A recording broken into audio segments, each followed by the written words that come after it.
Bible जो है पवित्र आत्मा के इंस्पिरेशन के तहत लिखा गया एक पुस्तक है। दूसरे बुक्स जैसे हम इसे नहीं देख सकते, क्योंकि इसका यूनिकनेस ये है कि हम जब इसे पढ़ते हैं तो पवित्र आत्मा हमें महसूस कराने का एक फीलिंग हमें मिलता है और एक डायरेक्शन भी मिलता है। जेनेसिस एंड रेवलेशन बाइबल में मुख्य रूप से बिगिनिंग और एंड, इसमें पवित्र आत्मा का अहमियत बहुत ही क्लियर है। बिगिनिंग में जेनेसिस में देखिए, the earth was formless and void and darkness was over the surface of the deep and the spirit of God was hovering, ऐसा लिखा गया है। वैसे ही अगर आप रेवलेशन के अंत में अगर आएंगे तो रेवलेशन 22:20 में अगर आप देखें तो he who टेस्टिफाइज these things says yes I am coming quickly, आमीन, कम लॉर्ड जीसस। सो बिगिनिंग में एक होली स्पिरिट का मूव है और एंड में भी एक होली स्पिरिट का मूव है। लेकिन ये जो एंड है, जहां तक इसका सवाल है, ये इस कार्यक्रम में इसको हम किस संदर्भ में समझे, यही मुख्य बात है। पवित्र आत्मा तो है ही, लेकिन मैं जाकर क्विकली क्राइस्ट आई ऐसा कह रहे हैं, तो कैसे इसे क्लियरली अंडरस्टैंड करेंगे? देखिए, परमेश्वर का आत्मा जल के ऊपर मंडराता था। उत्पत्ति अध्याय 1 में बताया है। बिगनिंग में ही, जी हाँ, शुरू में ही परमेश्वर का आत्मा जल के ऊपर मंडराता था। यीशु मसीह ने अपने चेलों से एक बात कही थी, मैं जाऊंगा और तुम्हारे लिए एक सहायक भेजूंगा, तब तक तुम यरूशलेम में बाट जोहते रहना। जी, पवित्र आत्मा को मैं भेजूंगा, इस तरह कहा। करेक्ट। यहाँ पर एक छोटा सा विषय है। पवित्र आत्मा तो वहां पर था, जब वहां पर था तो भेजा क्यों गया? जी, शायद कुछ लोग ये कहेंगे कि मनुष्य के अंदर वास करने के लिए पवित्र आत्मा भेजा गया। इस तरह पहले से ही दानियल में पवित्र आत्मा था। और वैसे ही डेविड भी take not the holy spirit कहता है हाँ, भजन संहिता 59 में। और इसी तरह से शिमशोन पर, सैमसन पर परमेश्वर ने क्या किया? परमेश्वर का आत्मा उस पर उतरता था। तो फिर भेजने का मतलब क्या है? इस तरह का सवाल उठता है। ठीक है, यीशु ने जो पवित्र आत्मा है उसे भेजूंगा इस तरह कहा, उसे पहले ही भेज दिया गया, इस तरह वचन हमें बताता है। और यहाँ पवित्र आत्मा यीशु को आने के लिए कहता है। वही तो है जिसने उसे भेजा। ये उसे देखकर आत्मा और दुल्हन दोनों कहती है आ, और सुनने वाला भी कहे आ, हाँ मैं शीघ्र आने वाला हूँ। ये वचन जैसे कि आपने कहा है, शीघ्र, ये शब्द भी है, शीघ्र शब्द है। तो फिर यहाँ पवित्र आत्मा तो इसे बुला रहा है, आइए कहता है। अब इस विषय को हमें समझना होगा। वो तो पहले से ही थे और ये कहते मैं भेजूंगा, जो आ गया वो उसे आने के लिए पुकारता है। अब ये विषय क्या है? अगर इसे देखें तो परमेश्वर ने भूमि पर सब कुछ पवित्र आत्मा के द्वारा बनाया। वो ऐसा है कि परमेश्वर आत्मा है, सब उसी के द्वारा और उसी के लिए बनाया गया। जब उसने बनाया तो केवल उसने वचन कहे, और वो वचन यीशु मसीह हैं। उसके बाद में वो मानव रूप लेकर पृथ्वी पर आए। उसके पहले तो वो आत्मा थे। तो परमेश्वर के आत्मा ने ही सब कुछ बनाया है। परमेश्वर का आत्मा मनुष्य में वास करना चाहता था हमेशा, यही तो उसकी मनसा रही। दिन के ठंडे समय वो वाटिका में आदम के साथ चलते थे और बाद में आदम पेड़ के पीछे जाकर वो चाहते हैं कि हमारे साथ रहे। हाँ, उसके बाद इजरायलियों को तंबू बनाने के लिए कहा ताकि उनमें वास कर सके। उन्होंने गलती की और तंबू भी चला गया। कहा जाए तो उसका प्लान भी वो खुद ही दे रहे हैं। परमेश्वर नहीं दिया। यहजकेल 8 में, ताकि मैं अपने पवित्र स्थान से दूर हो जाऊं, इस तरह से कहा, अध्याय 8 वचन 6 में। तो इसराइलियों ने ही उसे निकाल दिया। उसके बाद यीशु आने वाले थे और जब वो शरीर रूप में आए तो उसे अलग करके उसे मार दिया। उन लोगों ने क्या किया? उसे यरूशलेम से निकाल कर मार दिया। ये भी बताया गया था कि वो तो भवन में आए थे, वो उनके मध्य में आ रहे थे और उन्हें बाहर कर दिया। तो अब परमेश्वर क्या कर रहे हैं? वो हमारे मध्य में आ रहे हैं। तो परमेश्वर हमारे मध्य वास करना चाहते हैं। अब मनुष्य ने क्या किया? उसके साथ रहने के बजाय उसे निकाल दिया या खुद भाग गए। हमेशा इन दोनों में से एक होता था। अब इन दोनों को स्टैंडर्ड रूप में लाने के लिए एक मध्यस्थ की जरूरत थी। आत्मा, क्योंकि वो तो पवित्र आत्मा है, शरीर तो पाप में है, मांस और लहू पाप में है। पाप और पवित्रता में कोई संबंध नहीं है। अंधकार और ज्योति का कोई मेल नहीं, एक साथ नहीं रह सकते, एक नहीं हो सकते। इन दोनों को एक साथ लाने के लिए एक चैनल की जरूरत थी। ट्रांसफार्मर में करंट है, घर में स्विच, फैन और लाइट हैं। इन दोनों को कनेक्ट करने के लिए केबल चाहिए। जब करंट आएगा तभी तो ये सारे लाइट जलेगी। केवल ट्रांसफार्मर और लाइट है तो ये जलेंगे नहीं, फ्यूज हो सकते हैं। उस चैनल के द्वारा आना है। डायरेक्ट अगर डीसी करंट देंगे तो जल जाएगा। तो ये प्रॉपर चैनल चाहिए। तो पवित्र आत्मा आने के बाद मनुष्य में वास करने की आशा करता है। 4000 साल तक वो उन पर उतरते रहा था। तब यीशु कहते हैं कि एक मनुष्य के नाते मैं इसे सफल करूंगा। मनुष्य में पवित्र आत्मा वास कर सकता है, ये मैं साबित करूंगा। और जो संतान मेरे द्वारा जन्म लेगी वही तो आत्मा की संतान है, उनमें ये वास करेगा। एक आदम के द्वारा पाप ने सब मनुष्यों में प्रवेश किया, एक यीशु के द्वारा पवित्र आत्मा सब में आ सकता है। अब यहाँ पर उसने क्या किया? इस पवित्र आत्मा को हमें देकर वो पिता के दाहिनी ओर जा बैठे हैं। अब वो फिर से आने वाले हैं। 2000 साल बीत गए, वो आएंगे, उसके आने तक ये ऐसा चैनल है जो आपको और मुझे उसके साथ में जोड़ेगा। उसका हम में आने के लिए यीशु चैनल रहे, परंतु अब हमें स्वर्ग में ले जाने के लिए पवित्र आत्मा चैनल है। अब पवित्र आत्मा क्या कर रहा है, वो उससे जल्दी हमारे पास लाएगा। यीशु मसीह जी उठे, 40 दिनों के बाद में वो उठा लिए गए, और फिर उसके 10 दिन के बाद तब पवित्र आत्मा उंडेला गया। पेंटिकॉस्ट का दिन आया, पेंटिकॉस्ट यानी 50वां दिन। 50वें दिन पवित्र आत्मा हम पर उतर आया। पवित्र आत्मा आने पर हमें क्या बोलने लगाता है, यीशु आइए आइए, जल्दी से आइए, इस तरह से पुकारते। क्विकली ऐसा जी हाँ, वो शीघ्र आ रहे ये भी कहता है। तो देखिए, ये तो है प्रोटोकॉल। अगर ये प्रोटोकॉल फॉलो करेंगे तो स्वर्ग का पवित्र आत्मा यहाँ आया और यहाँ से हम स्वर्ग में जाएंगे। तो ये प्रोटोकॉल जो आदम के द्वारा होना था पर उसने इसे खो दिया, ये यीशु के द्वारा पूरा हो गया। तो कुल मिला के अगर आप देखेंगे तो प्रॉब्लम खुद हम ही है। शुरू से लेकर अभी इस मिनट तक समस्या मनुष्य से है। ओके। समस्या यही है कि हम इसे करते चले जाते हैं और प्रभु सुधारते रहते हैं। परमेश्वर ये चाहते हैं जब वो हमें सुधारते उसे ही हम गलत रूप में लेते। यही तो समस्या है मेरे नजरिए से। हमने गलती की, परमेश्वर उसे सुधारते हैं, ठीक है ना। अब कहिए उदाहरण के लिए, एक लड़का हेयर कट करने के लिए जाता है, वो क्या करता है, एक तरफ लंबे बाल रखता है, दूसरी तरफ बहुत छोटे कर देता है। ओहो। वो पिताजी के पास आता है, पिताजी कहते हैं स्कूल में इस तरह से बाल नहीं रख सकते हैं। अब पिताजी क्या कहते हैं, इसे पूरा टकला कर दो। क्यों कहते हैं, क्योंकि जब बाल बढ़ेंगे तो एक समान रूप में बढ़ेंगे जी, नहीं तो फिर बहुत मुश्किल हो जाएगी, इसलिए इसे टकला कर दो। बाद में बाल एक समान रूप में बढ़ेंगे। ये पिताजी का अच्छा निर्णय है स्कूल के कहे अनुसार। अब बेटा पिताजी के बारे में सोचता है, मैंने स्टाइल की थी, आपने मुझे टकला कर दिया। उन्होंने जो भलाई के लिए किया वो गलत दिखता है। इसी तरह से हमारी हर एक गलती को वो सही करते हैं। उसे सही करने के लिए पवित्र आत्मा को भेजा है। पवित्र आत्मा सही करते जा रहा है, पर हम इसे गलत समझते हैं, हमें गलत ही दिखाई देता है। करेक्शन ही गलत दिख रहा है। जी, यहीं पर समस्या है। जब तक हम न सुधर जाए कुछ नहीं सुधरेगा। क्या इसे ऐसे सोच सकते हैं क्या, क्योंकि ये सारे जो एपिसोड्स है वो हम प्रभु के आगमन के बारे में सोच रहे हैं, तो प्रभु के आगमन, पवित्र आत्मा के साथ अगर हमें रहना है तो मोसेस बार बार एक विषय को करते हैं। अक्सर वो पहाड़ चले जाते हैं और वो भी अकेले चले जाते हैं प्रभु के पास। तो ये अकेलापन, अलोन विद गॉड, मतलब अलोन विद गॉड जब हम कहते हैं, हर कोई तो पहाड़ नहीं जा पाए ना। तो वो होलीनेस, गॉड तो होली है ना, तो वो होलीनेस आते आते आते तो हम आगमन को एडवांस करें, हम उसे समझ रहे हैं, तो वो अकेलापन, अलोन विद गॉड को हम कैसे समझ सकते हैं? क्योंकि अक्सर एनी डिसीजन अगर उसको लेना है तो वो ही likes to go to the mountain. एक अलग ही कैरेक्टर है। तो ये पवित्र आत्मा की कॉन्सेप्ट को कैसे समझ सकते हैं, बताइए। बहुत ही कैजुअल रूप में बहुत ही गहरा फॉर्मूला बहुत ही कैजुअली बता दिया। पवित्र आत्मा ने ये बताने लगाया। आप बाइबल लीजिए, पहला व्यक्ति हनोक, जी, यहाँ पर पढ़ के देखिए, उत्पत्ति 5 में हनोक परमेश्वर के साथ चला। बहुत ही क्लियर है। आगे नूह के बारे में देखिए, अध्याय 6 में नूह परमेश्वर के साथ चला कहता है।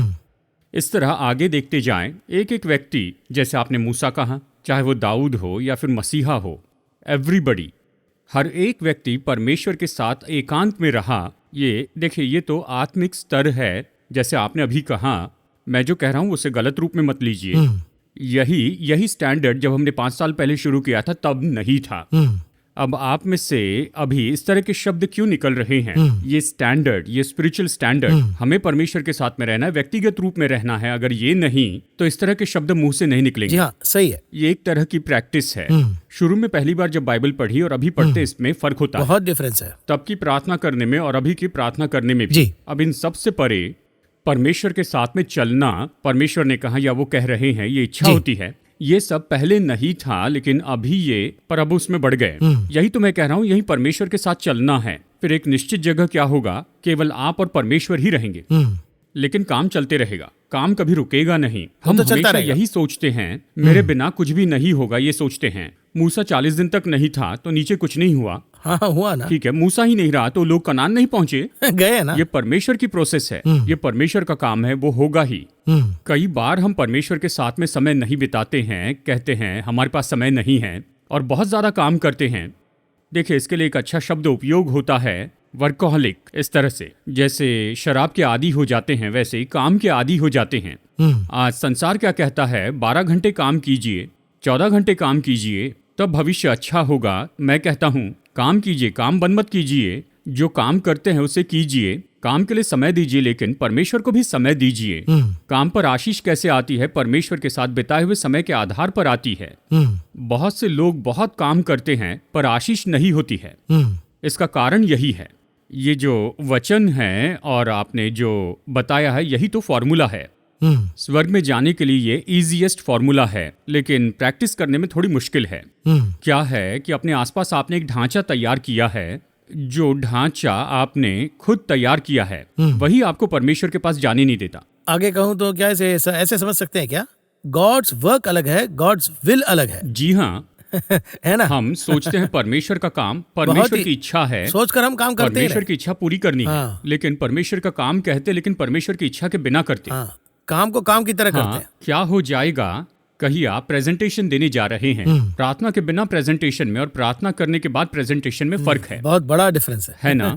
अब ये जो प्रार्थना की जगह है ना, ये परमेश्वर की इच्छा है। आपको वहां पर बैठना है, उससे बात करनी है। जी हाँ। और वो क्या कहने के लिए कह रहे हैं। मैं एक कदम ऊपर जाकर ये कहूंगा, हम जाकर बैठते हुए हमें बताते हैं क्या बोलना है, ये सब है। लेकिन जब हम वहां पर जाएंगे तो वहां पर हम में एक अधिकार होगा, एक तरह की हिम्मत हम में होती है। ये कहां से आती? परमेश्वर की उपस्थिति से आती। जब हम प्रार्थना करके जाते हैं तो ऑटोमेटिक हम में, हालांकि हमने तैयारी की, फिर भी हमारी इच्छा वहां पर नहीं होगी, बेचैनी नहीं। यही तो परमेश्वर के साथ चलना है। परमेश्वर के साथ में चलने का ये कॉन्सेप्ट है। ये बात मुझे हैरान कर देती, क्योंकि आपने जो कहा है, ये टॉपिक तो इनडायरेक्ट फॉर्मूला है। हम क्यों इतना चल चुके हैं? क्यों चल रहे हैं? क्योंकि मसीह यीशु वापस आ रहे हैं। मसीह के साथ जाने के लिए क्या करना है, ये उसका बेसिक है। हम अब मसीह के आगमन के चिन्ह देख रहे हैं, होने वाली घटनाओं पर बात कर रहे हैं, पर मसीह के साथ जाने के लिए हमें क्या करना चाहिए? परमेश्वर के साथ चलने के लिए यही एक मार्ग है, परमेश्वर के साथ चलना है। चाहे वो नूह था या हनोक था या हम हो, इस फॉर्मूला के बिना कुछ नहीं कर सकते हैं। जी, तो यहाँ पर मैं वापस रेवलेशन पे आता हूँ। यहाँ पर भी जॉन पैटमोस आइलैंड में अकेले, अलोन विद गॉड उतना बड़ा फॉर्मूला को लेते हैं और आखिर में बहुत ही सुंदर से कह रहे हैं, आई एम कमिंग क्विकली। तो हमने पिछले एपिसोड्स में चिन्हों के बारे में बात की थी, और कमिंग क्विकली के पीछे का जो रहस्य क्या है, क्यों क्विकली दिया गया है। आई एम कमिंग तो बता सकते थे। हम लोग जब आउट ऑफ स्टेशन जाते हैं तो कब आएंगे पूछने पर हम कोई डेट बता देते हैं, है ना? क्विकली यहाँ पर दिया गया है, तो उस क्विकली का पृष्ठभूमि क्या है, ये जरा एक्सप्लेन कीजिए। सबसे पहले हमें मसीह के आने के बारे में उस टाइमलाइन को समझना है। ऐसा क्यों कह रहा हूं? क्योंकि इस टाइमलाइन को समझे बिना जो चूक गए थे वो तो यहूदी लोग हैं। यहूदी लोग यीशु के आने की टाइमलाइन नहीं समझे, क्योंकि चलिए समय का पहला बेस लेते हैं। मसीह को पहले आना होगा, आकर शरीर में जन्म लेना होगा, उसके बाद उसका बलिदान होना होगा। क्योंकि आदम के समय से लेकर जितने भी पाप हैं, यानी सारे मानव जाति के पापों को लेकर, आने वाले लोगों के पापों को लेकर क्रूस पर जाना था, ये सब यहाँ पर है।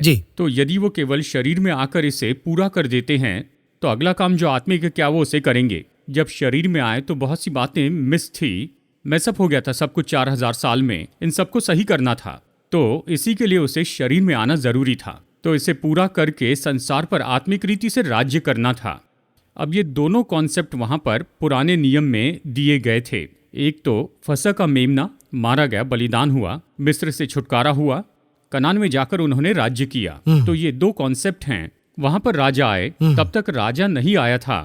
वहां पर मार्गदर्शन करने वाले थे, लीडर्स थे, लेकिन राजा नहीं थे। बाकी सबके पास राजा थे। फिरौन था, ऐसे बहुत से लोग थे, लेकिन इन पर राजा नहीं था। इसे गौर से देखें तो जब ये लोग जंगल में थे तो उन्हें क्या करना था? याजक पद का काम था, वहां जाने पर राज्य, ये दोनों होने हैं। अस्पष्ट रूप में ये काम मसीहा आकर करेंगे, इस तरह उन्हें बताया गया था, एक मेमना और एक राज्य। तो यहाँ पर यीशु को पहले आकर क्या करना था? बलिदान होना था, फर्स्ट में ही सैक्रिफाइस, फर्स्ट सैक्रिफाइस। ये बात जॉन द बैप्टिस्ट ने बताई थी, यूहन्ना बपतिस्मा दाता ने कही, ये परमेश्वर का मेमना है जो जगत का पाप उठा ले जाता है, उसने कहा। लेकिन उनका व्यू कैसे था? उन्होंने मसीहा को राजा के रूप में देखा, क्योंकि वो परिस्थिति को देख रहे हैं, क्योंकि उनके चारों ओर परिस्थिति ऐसा इस तरह था। वो तो रोम के गुलाम थे, तो हमें छुड़ाने के बाद वो क्या करेंगे? वो राज्य करेंगे। 4000 साल तक हमने दुख उठाया, वो हम पर राज्य करेंगे, इस तरह विचार आया। वो पहले क्या करेंगे इस कॉन्सेप्ट को नहीं समझे, वो इसे जानते थे। यशायाह में बहुत ही स्पष्ट बताया है, जिस प्रकार भेड़ वध होने के लिए जाती, ये सब कुछ बताया है, सब कुछ स्पष्ट लिखा है। लेकिन उनका कंसंट्रेशन देखिए, वचन है लेकिन उनका कंसंट्रेशन राजा पर है। इसलिए क्या हुआ? वो क्राइस्ट को मिस कर बैठे।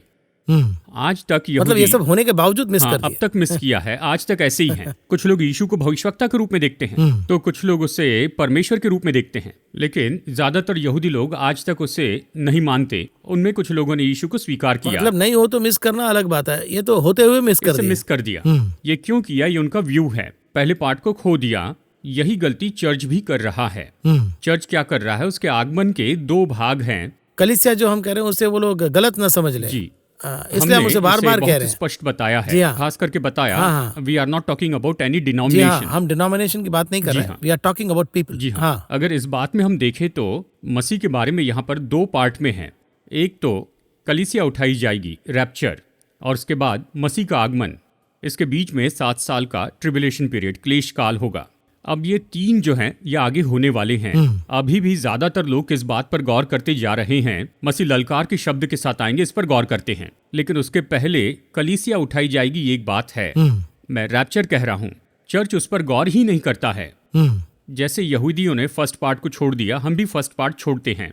कुछ समूह इस तरह से कहें कि हाँ, हम सही तरह से कर रहे हैं, रैप्चर है, विश्वास करते हैं, लेकिन क्या उसके लिए तैयार है, ये अगली बात है। देखिए, ये शब्द क्विकली है ना, ये सडन है।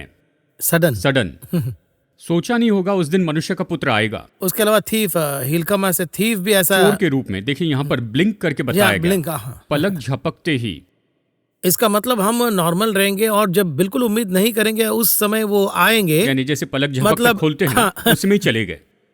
तो कितना अलर्ट रहना होगा। इसी के बारे में 1 कुरिन्थियंस 15 में है, 1 कुरिन्थियों 15 में है, क्षण भर में पलक मारते ही हम बदल जाएंगे।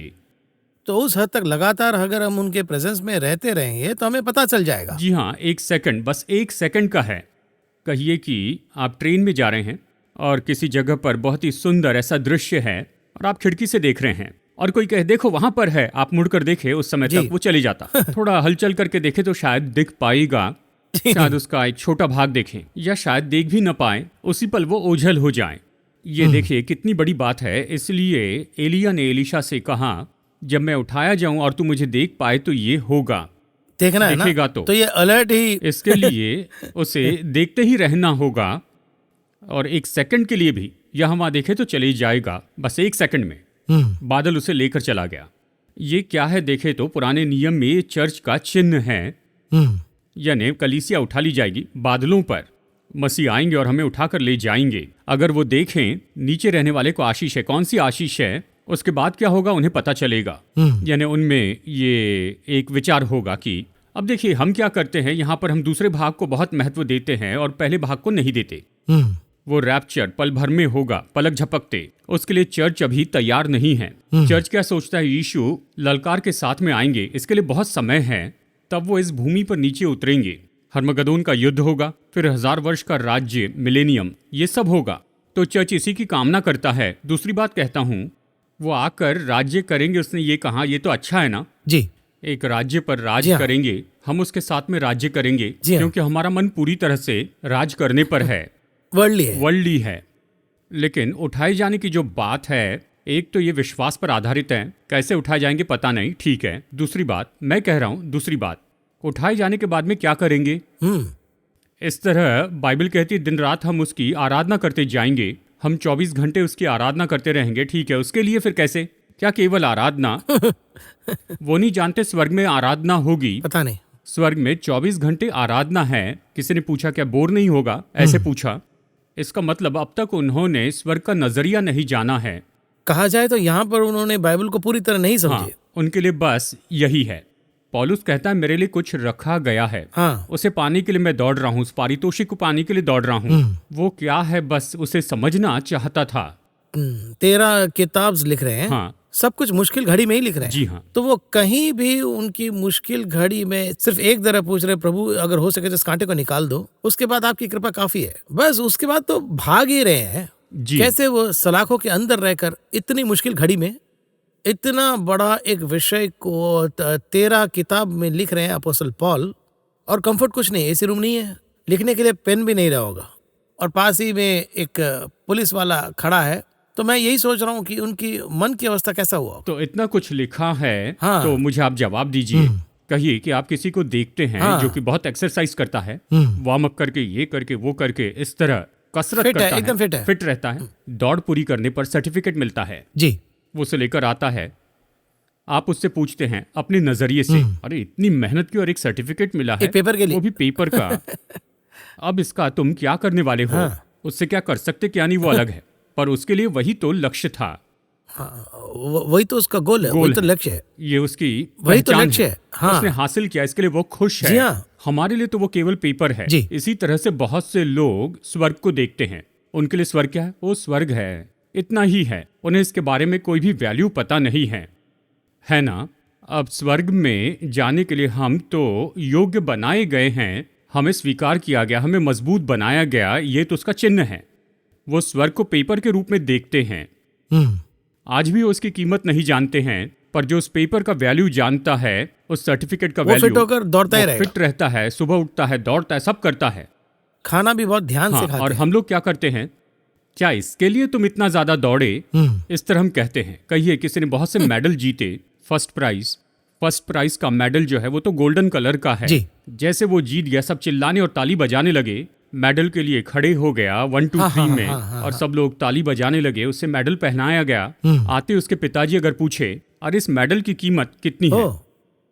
पिताजी ये तो मेडल है, क्या ये पूरा सोने का है? नहीं, सोने का नहीं है, पर सम्मान के लिए ये दिया गया, तो ये किसी काम का नहीं होगा। मुश्किल के समय क्या गिरवी रखकर हम इससे कुछ ले सकते हैं? अब उस मेडल का वैल्यू उनके पापा को ही उसके नहीं पता पिताजी चला। को पता नहीं, उनका विचार उतना ही है। अब इसके लिए उसने इतनी मेहनत की, वो इतनी जोर से दौड़ा, पारितोषिक पाने के लिए दौड़ो, पौलुस कहता है।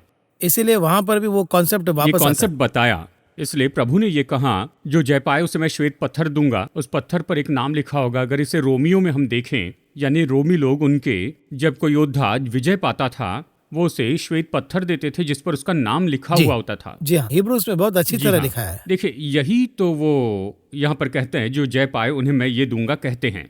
लेकिन दूसरों के लिए क्या है पूछे तो वो बस इतना ही है। यहाँ बात तो यह है कि जिसे ये मिल रहा है उसके लिए ये सब कुछ है। अब लोग यानी कलीसिया जो इसे पाएगी, उनमें कौन सा विचार है? कुछ भी हो, स्वर्ग में क्या करेंगे? 24 घंटे आराधना करेंगे, बस इतना ही है ना।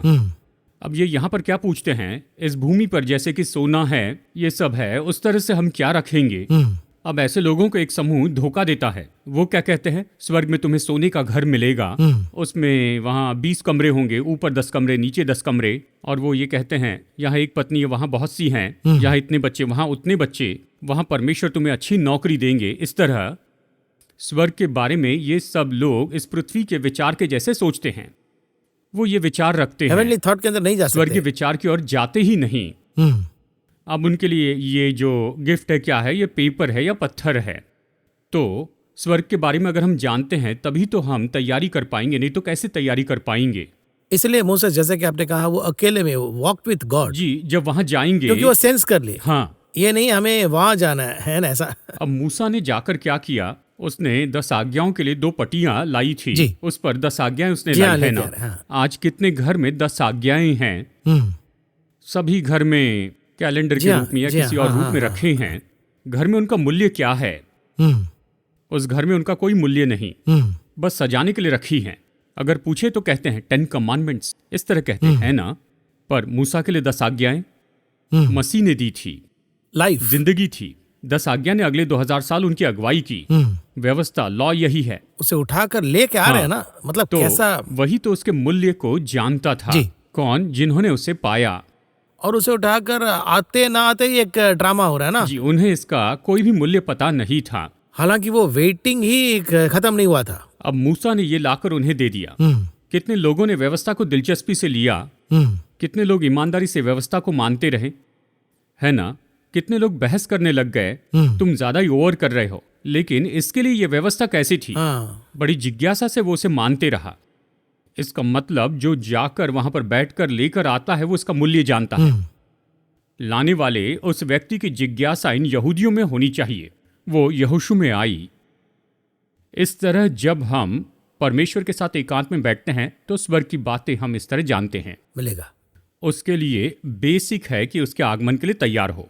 जब हम ये जानेंगे कि हम चले जाएंगे तो उसके आगमन के लिए तैयार होंगे। जी हाँ, तभी हम यहाँ प्रिपेयर हो जी सकते हाँ, हैं। अमेरिका में जाकर सेटल होना है तो वहाँ पर ये नौकरी, ये तनख्वाह मिलेगी, जब ये जानेंगे तभी तो वीसा अप्लाई करेंगे। अगर वीजा ही अप्लाई नहीं वीसा किया अप्लाई तो नहीं किया क्योंकि वैल्यू पता नहीं है। ठीक है, देख लेंगे, आसपास के लोग कहेंगे ये कितना मूल्यवान है, वीसा अप्लाई करो तो साथ रहने का अनुभव होगा। तो यही तो उसके आगमन के बारे में बुनियादी बातें हैं।